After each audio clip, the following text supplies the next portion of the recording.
Bonjour à tous, donc moi c'est Romain Rissoran, donc consultant formateur en transformation digitale depuis 15 ans maintenant. Donc j'interviens sur l'intelligence artificielle depuis plus longtemps que l'émergence de ChatGPT. Donc ChatGPT, ça fait à peu près 3 ans maintenant.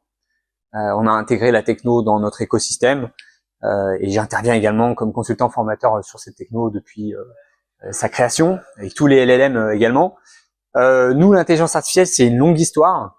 Il faut savoir qu'en 2015, on a eu des problèmes économiques et ça faisait déjà plusieurs années que je travaillais sur un écosystème d'intelligence artificielle qui nous permettrait de faire l'acquisition client sans prospection, donc 100% d'inbound. Et quand on a eu des problèmes financiers, j'ai estimé qu'il fallait mettre en place cette techno pour justement nous permettre de survivre.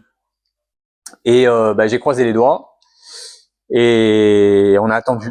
Et finalement, ça a fonctionné. Donc, du jour au lendemain, on a eu 60 demandes entrantes par jour. Et j'avais un commercial qui était là avec moi et il me disait mais qu'est-ce que je fais de tous ces trucs en fait. Je dis t'as plus qu'à gérer en fait. T'as plus besoin de prospecter, ça change tout. Mais voilà, t'as plus qu'à gérer. Et donc du coup, aujourd'hui, maintenant le sujet il a un peu changé puisque en plus de l'intelligence artificielle qu'on avait à l'époque, on a un autre sujet qui est l'intelligence artificielle de notre époque, donc ChatGPT et les LLM en général. Et donc, moi, ce que je vous propose déjà, c'est de réfléchir sur ce point que j'entends souvent, c'est l'intelligence artificielle, ChatGPT n'est pas intelligent. C'est souvent ce qu'on entend, en tout cas c'est souvent ce que j'entends de la part d'une partie de mes clients. Et à ce sujet-là, moi, je voudrais vous faire une réflexion très simple.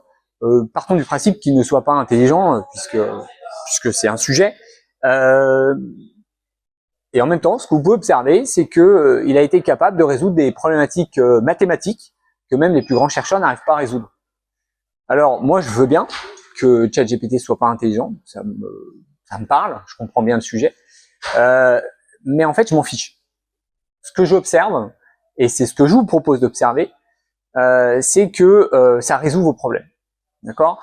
Et donc, à partir du moment donné où vous observez que ça résout vos problèmes, on va se concentrer justement sur quel problème on va résoudre, comment on va protéger ces données, comment on va surveiller que tout ça prenne du sens dans notre organisation.